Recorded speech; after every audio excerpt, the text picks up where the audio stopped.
Արդեն 21 օր բեռնատարի վարորդ Մեհեր Քոսյանը շարունակում է Ռուսաստանում կալանավորված մնալ։ Նոր կարգի համաձայն առանց վիզայի Ռուսաստան մտնողները նախկին 180 օրվա փոխարեն կարող են 1 տարվա ընթացքում գումարային 90 օր մնալ։ Քոսյանին ըստ հարազատների կալանավորել են այդ ժամկետը 18 օրով գերազանցելու համար։ Նա հիմա անօրինական միգրանտների պահման վայրում է։ Վարորդի եղբայրը Արսեն Գասպարյանն էր շաբաթներ առաջ հայտարարել. Դաղստանում են արել Մախաչկալա արել են դեպորտել, բայց ընդեղից 180 կիլոմետր, 150 կիլոմետր տեղափոխել են դեպի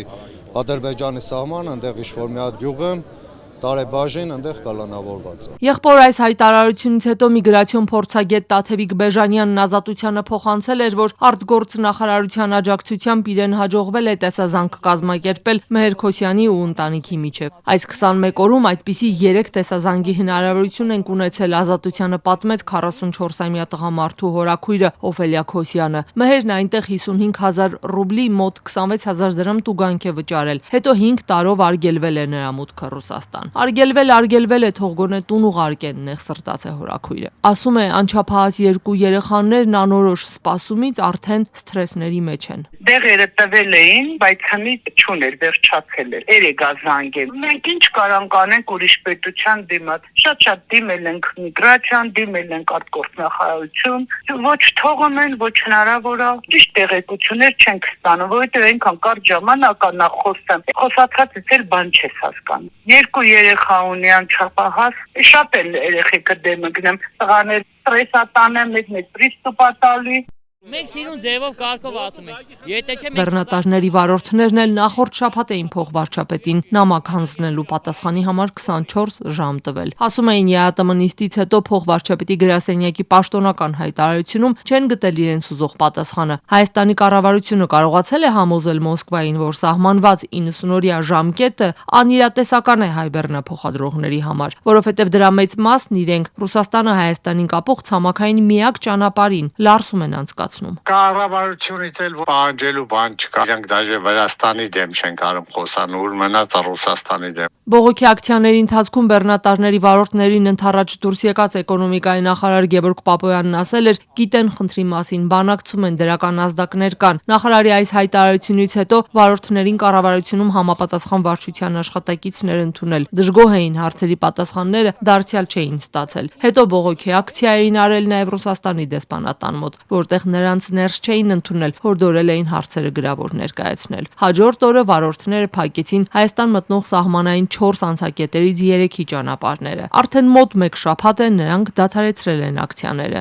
Վարորդներից մեկի խոսքով, եթե նախկինում ռուս իրավապահները փաստաթղթերի ստուգման ժամանակ անգամ 1 օր ժամկետը գերազանցածներին տուգանում ու արտաքսում էին, ապա այժմ այլ մեթոդներ են կիրառում։ Ես տեսնում եմ, որ կա ինչ-որ թուլացում դեպորտի հետ կախված, բայց տեղի ոստիկանները առիթից օգտվելով մեծ գումարներ են շորթում մեզանից։ Ինչ գումարների մասին է խոսքը։ Միջև անգամ 50,000 ռուբլի։ Անձամբ ձեզնից վերցրեցին գումար։ Անձամբ ինձնից էլ վերցրեցին, հա, ես մի փոքր գումար եմ տվել, որովհետև իմ օրերս ամեն ինչ նորմալ էր, բայց ինձ հետ էլ կային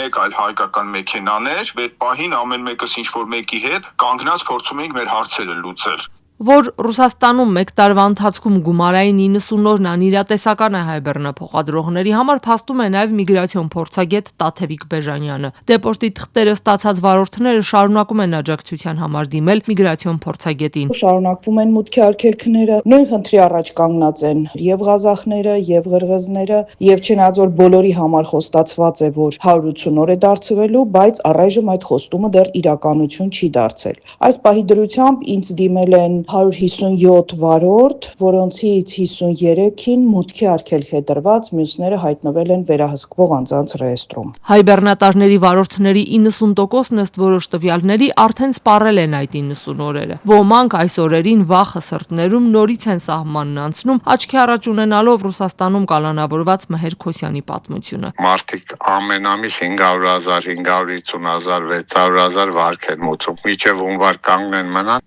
ավտոն կտանեն ձեռից ամտունը։ Վարորդներից մեկն ազատությանը պատմեց, խնդիրները միայն Ռուսաստանում չեն։ Վրաստանում էլ արդեն մի քանի հազար դոլարի հասնող տուգանքներ են վճարում։ Վրաստանում զակոննի է, հայկական մեքենաներին կանգնացնում են, ստուգում են մի փոքր ճաքի համար, ինչ որ մի հատ լույս չի վառան, դրանց համար մինչև 5000 շտրաֆ են անում մեքենաներին հայկական։ Մոտ $2000 չափ մեր մեքենաները իրենց մեքենաներից ամենալավն են։ Հայաստանն ինչ է բանակցում Ռուսաստանի հետ։ Ինչ հույսեր կան, որ գոնե բեռնատարների վարորդների համար նախկին 180-օրյա ժամկետը կգործի։ Վարորդներն ասում են, այս հարցի պատասխանն այդպես էլ չստացան կառավարությունից։ Ընդգծում են, թանկացրել են բեռնափոխադրումները, որ կարողանան այդ գումարները վճարել։ Ասացին, իրենց բերած ապրանքն էլ շուկայում արդեն ավելի թանկ է վաճառվում։ Իդեպ պաշտոնական վերջին տվյալներով Հայաստանում 1 տարում սննդամթերքը 5.4%-ով թանկացել է։ Ասացված կա չէ, ասма տերովին նակերը անտերիներ գելնակերը։ Հիմա մենք հայտնվել ենք այդ անտիրոջ վիճակում։ Վրացիները մեծ ճնշում են, Ռուսաստանը եւս ճնշում է, այլ ընտրանք չեմ տեսնում։ Ռիսկի գնալով բեռները Ռուսաստան հասցնող վարորդներն ասում են, եթե այս հարցը չլուծվի, իրենց բոլորին սպառնում է Ռուսաստանում կանոնավորված Մեհեր Քոսյանի ճակատագիրը։